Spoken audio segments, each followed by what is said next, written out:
faire. La première annonce, c'est « Je n'interromprai plus personne ».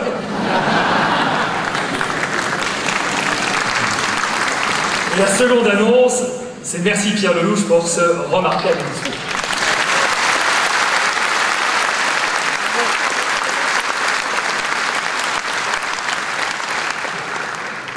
Mesdames et messieurs, la seconde conclusion, c'est la conclusion du représentant du cardinal 23. Il est vicaire général des chrétiens d'Orient. Je demande que vous accueilliez comme il se doit Monseigneur Pascal Gollnisch.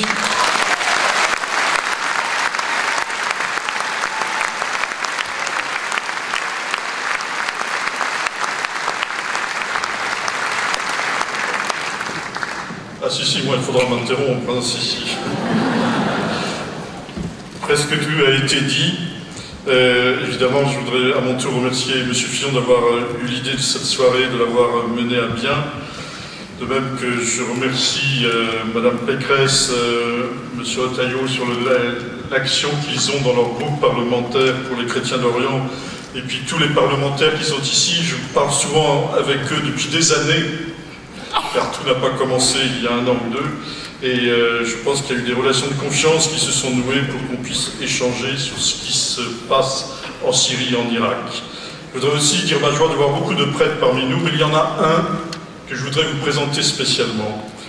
C'est un prêtre qui était curé de la cathédrale syriaque de Bagdad au moment où il y a eu un attentat dans cette cathédrale. Il célébrait la messe. Il était entouré de 2 jeunes vicaires de moins de 30 ans qui ont été assassinés sous ses yeux. 50 de ses fidèles ont été assassinés. Lui-même a été gravement blessé. Il est arrivé en France, accueilli par la France, nu sous le drap hospitalier. Il n'avait plus rien avec lui. Il est venu chez nous et il se reconstitue peu à peu. Et je voudrais qu'on lui rende cet hommage. Père Raphaël, levez-vous.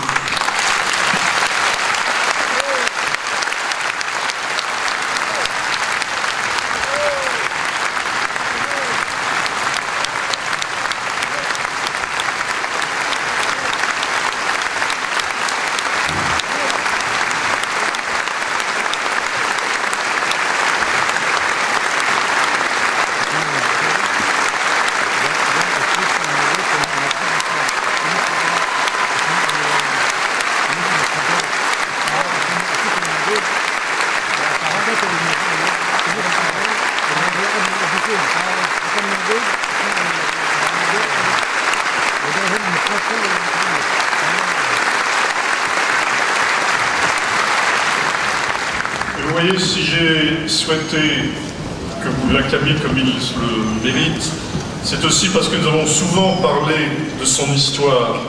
Je n'ai jamais entendu de la part du Père Raphaël une parole de haine contre les musulmans. Jamais, pas une seule fois.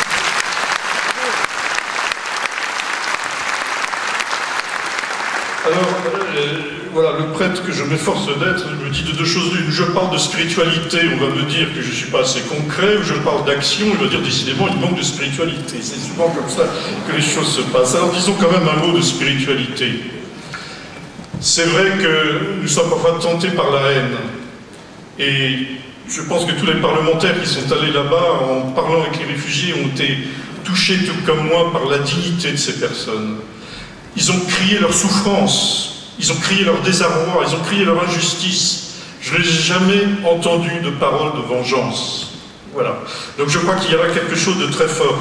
Il m'est arrivé de dire avec eux, Notre Père, pardonne-nous nos offenses comme nous pardonnons aussi à ceux qui nous ont offensés. Je pense à cette vieille femme me disant, mais vous savez, il faudra demander à Dieu que nous aussi, un jour, nous ayons la force de pardonner. Je crois qu'il y a une question spirituelle qui nous est posée, parce qu'elle nous est aussi posée à nous, occidentaux. Oui, je suis fatigué, lassé et agacé, moi qui aime la laïcité, par cette fausse laïcité qui a toujours peur de parler des chrétiens.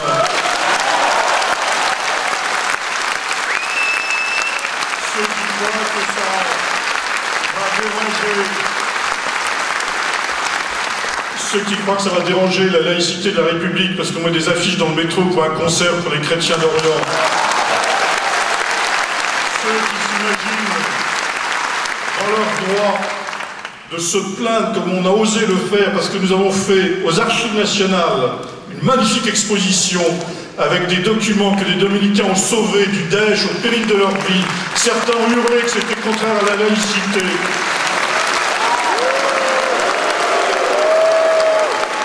Alors, chers amis, qui sommes-nous, nous? Quelle est notre spiritualité? Quelles sont nos valeurs?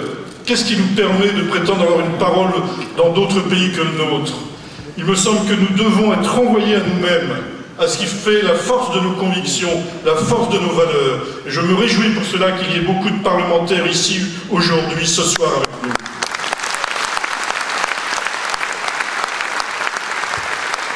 La spiritualité, c'est aussi être capable de donner et de partager l'espérance. Oui, vous avez raison, monsieur Lelouch, beaucoup ont dit qu'ils n'avaient plus envie de rentrer chez eux. Mais pourquoi est-ce qu'ils n'ont plus envie de rentrer chez eux?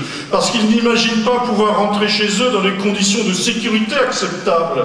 Car si on approfondit le dialogue, si on leur dit, mais et si par hasard il y avait vraiment la sécurité, ils n'avaient pas envie de rentrer chez eux? Tous disent, mais oui, c'est d'abord ça qu'on voudrait, mais on sait bien qu'on ne le peut pas. Alors on dit, oui, on va quitter l'Irak. Cela dépend de nous, de nos décisions, de pouvoir partager cette espérance. Nous devons leur rendre l'espérance qu'ils sont des vrais citoyens de l'Irak, et vous en êtes parfaitement convaincu, monsieur l'ambassadeur. Il faut qu'ils puissent rentrer chez eux. C'est une question de droit, c'est une question d'éthique, c'est une question de dignité, et c'est notre responsabilité.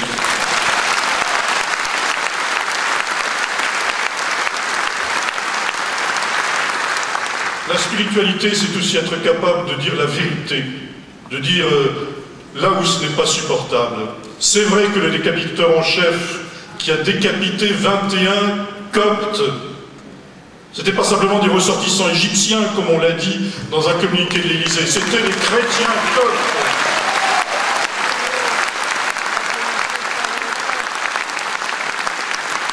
Comme nous ne sommes pas capables de dire les choses, nous ne méritons pas de prétendre agir dans d'autres pays ou aux Nations Unies ou ailleurs.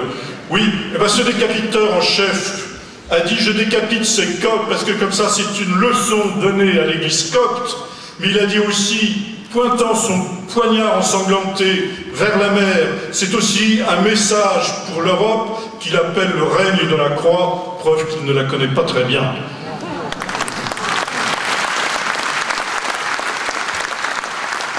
Nous devons être capables de paroles de vérité, de dire les choses telles qu'elles sont.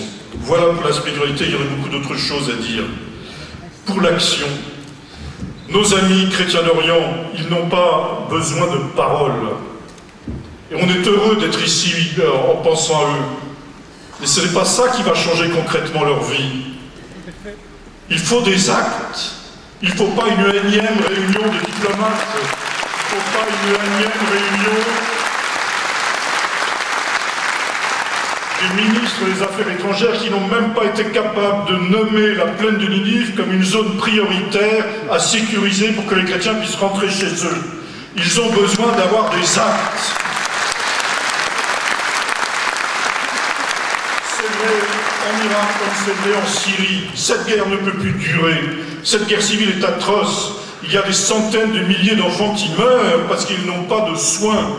Il y a des millions de blessés, il y a des dizaines de millions de déplacés, de réfugiés qui menacent la stabilité des pays qui sont autour de la Syrie, comme cela a été dit. Cette guerre doit s'arrêter et devant l'existence du Daesh, devant l'existence du groupe Al-Nosra, parce que nous n'ayons pas l'idée folle que pour lutter contre le Daesh, il faudrait s'allier avec Al-Nosra. C'est une idée folle, une idée folle.